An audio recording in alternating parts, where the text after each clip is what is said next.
Olá, meus amigos, eu quero mais uma vez agradecer ao Senhor Deus por esta grande oportunidade que me concede de ter que me dirigir a vocês por meio desta plataforma, não é? E quero convidar a vocês para que possamos orar. Eu, na última intervenção que fiz, não queria que o vídeo fosse tão longo, não é? Por isso eu deixei para uma segunda parte, não é? A respeito do espiritismo, do espiritismo ou o ocultismo. Eu vou simplesmente fazer um vídeo curto neste momento a respeito desta particularidade do espiritismo. Mas antes vamos orar. Querido Pai, nos acompanhe nesta segunda parte da lição que fala sobre o espiritismo. Quero te pedir que o Senhor acompanhe os que nos ouvem, em nome de Jesus. Amém. Então, amigos, na última intervenção que eu fiz, apresentei para vocês o que seria, na verdade, o ocultismo. O ocultismo tem tudo a ver com o espiritismo. Todos aqueles grupos que vocês, se calhar, conhecem, já ouviram falar, os Illuminatis, não é? A maçonaria, caveiras e ossos, cavaleiros templários, não é? Todos esses grupos que vocês têm ouvido por aí, cientologia, todos esses grupos, eles invocam, então fazem práticas ocultas, mágicas, coisas que o Senhor Deus proíbe de forma voraz. Então, o espiritismo ocultista, por exemplo, era comum normalmente entre os pagãos nos últimos ou então nos tempos bíblicos. Deus previu ou então preveniu que os seus filhos, não é, os filhos de Israel, para não se envolverem com o espiritismo, justamente antes de entrarem na terra prometida de Canaã. Deus havia dito para que o povo pudesse evitar entrar nessas práticas. Então, espiritismo seria um nome que normalmente tem se utilizado atualmente para aquilo que a Bíblia chama de feitiçaria ou simplesmente espiritismo.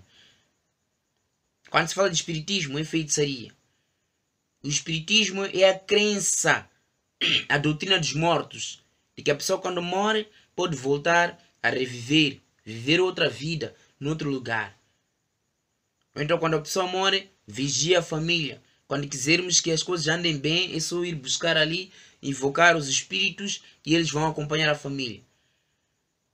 Então, espírita seria aquele místico que se torna num canal de comunicação, aquilo que eu disse no vídeo anterior, canal. E este processo de canal começa no jardim, que se torna num canal de comunicação, que vem do mundo dos espíritos. Espíritos, quando falamos de espíritos, vamos falar de demônios. Então, o que diz? Então, o que a Bíblia diz? O que Deus fala sobre o espiritismo? Levíticos 19, verso 31, o Senhor Deus é enfático ao dizer que não vos voltareis para os que consultam os mortos, nem para os feiticeiros. Deus não quer que o povo dele faça isso. Então, o espiritismo ocultista era comum entre os pagãos nos tempos bíblicos. E Deus sempre falou isto para prevenir o seu povo. Deuteronômio 18, verso 9 até 12, por exemplo, é aquele texto que nós lemos, onde o Senhor Deus apela ao seu povo a evitar, não é, se unir a estas coisas. Hoje em dia, Satanás tem tido acesso à mente das crianças, tem tido acesso à mente dos adultos, por meio da televisão, por meio das redes sociais, porque ali vem espalhada toda esta informação espírita. E as pessoas, quando não têm um conhecimento verdadeiro e bíblico destas coisas, acabam entrando em coisas que nem deveriam estar a entrar. Muitas crianças têm sido iniciadas no mundo oculto. Foi no ano passado que recebi uma ligação de uma família. Estavam a pedir apoio, uma ajuda, para que eu pudesse conversar com um dos seus filhos, que todas as noites não dormia, era atormentado por demônios. Por quê? Ele envolveu-se demais. Então passava o tempo a jogar um tipo de game chamado Free Fire. Um game criado naturalmente para tornar o coração de uma criança frio. Uma criança sem remorso. Foi criado para este objetivo. Criança, enquanto vai matando, vai disparando ali no game, aquilo vai transformando o coração da criança a se tornar cada vez mais frio. E aquele rapaz, na verdade, o convite que os familiares fizeram a mim era que eu fosse para lá e que pudesse ajudar aquele menino para poder deixar aquela vida que ele estava a seguir, para ajudar a ele, tentar sensibilizá-lo, para ver o que estava a acontecer, orar com ele, para que os espíritos não voltassem a lhe atormentar. Só por causa de um jogo, uma criança foi iniciada no satanismo. Por causa de um jogo. Imagina a quantidade de jogos que você deixa que o seu filho pratique ou jogue. Imagina a quantidade de novelas que você deixa que os seus filhos vejam. Até você mesmo vê. Imagina a quantidade de filmes, seriados que você já viu, que tomaram o seu rico tempo. Alguém vem e me diz que eu estive a ver um seriado intitulado Lúcifer. O que você espera deste seriado?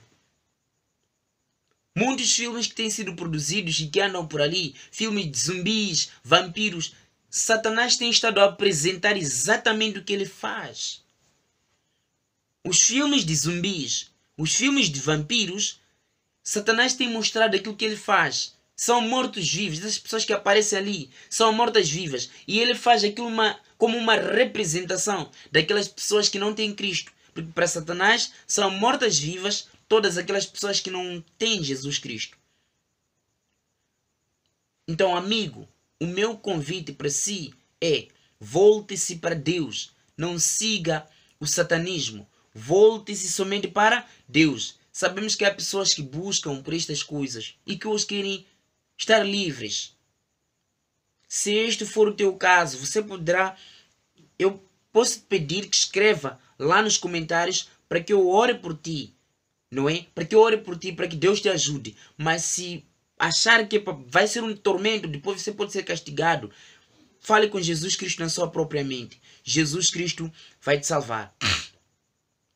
Então, o livro de Atos dos Apóstolos nos apresenta claramente algum episódio que aconteceu, onde lemos o seguinte: ora, aconteceu que quando íamos ao lugar de oração, nos veio ao encontro uma jovem que tinha um espírito adivinhador e que, adivinhando, dava grande lucro a seus senhores. Ela, seguindo a Paulo e não a nós, clamava dizendo: são servos de Deus Altíssimo estes homens que vos anunciam um caminho de salvação. São servos de Deus esses que vos anunciam um caminho de salvação. E fazia isto por muitos dias. Mas Paulo, perturbado, voltou-se e disse ao Espírito: eu tenho em nome de Jesus, eu te ordeno em nome de Jesus Cristo que saia dela. E na mesma hora saiu. Lembram-se que este era um demônio que conhecia até Paulo. Houve um episódio em que Paulo, até sendo reconhecido pelos demônios, havia aquele grupo de malta, Bar Jesus, provavelmente seja este, que diziam estar a expulsar os demônios. E eles foram ditos simplesmente pelos demônios: uau, amigo, Paulo nós conhecemos. Os bradas dele também nós conhecemos. Malta Pedro, a todos aqueles nós conhecemos. Agora, quem são vocês? E aqueles homens levaram. Foram batidos e foram tirados roupa pelos demônios.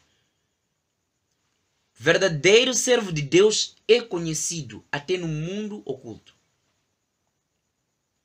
Mas ele não é ocultista. Mas os ocultistas o conhecem e até fazem planos contra ele. Amigo, Deus quer salvar você. Não te quer ver perdido.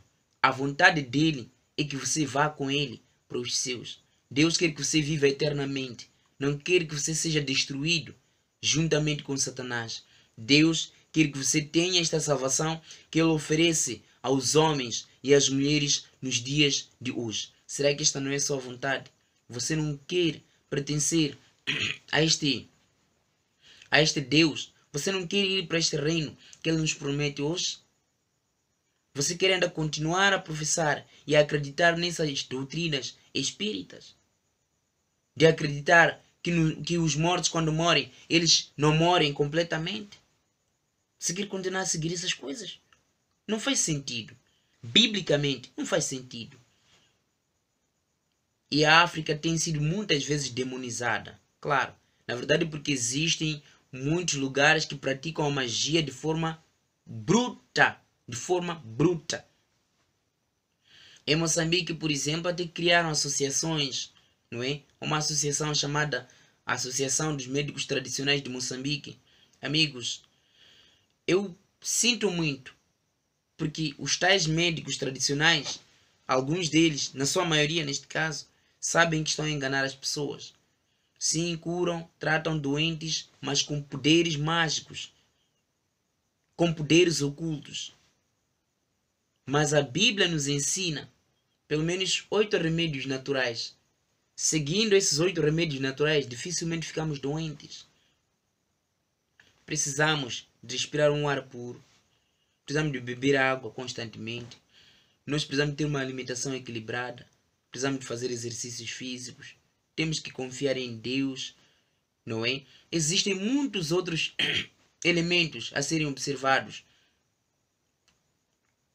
O ar puro, como eu estava na verdade a dizer, e este ar puro onde que nós obtemos? Em ambientes limpos, naturalmente, posso assim dizer. O exercício físico robustece o seu organismo. A alimentação equilibrada, principalmente comer mais vegetais, dentro de alimentos cárneos. Beber água é importante. É muito importante para a vida de uma pessoa. Confiar em Deus, entregar a sua vida a Jesus Cristo, é muito importante para que você tenha, na verdade, vida. Então, basta seguir os 8 remédios naturais. São 8. Basta seguir os 8 remédios naturais, você terá o que você deseja. Jesus quer que você tenha vida e a tenha em abundância. Deus quer que você tenha saúde e também esta mesma saúde tenha em abundância. Não é vontade de Deus que você seja destruído. Não é vontade de Deus que você seja destruído. Jesus está a voltar e Ele quer te encontrar preparado. Você quer se preparar para receber a Jesus? Se esta for a sua vontade, escreva lá nos comentários sim e vamos orar. Querido Pai, obrigado por teu amor.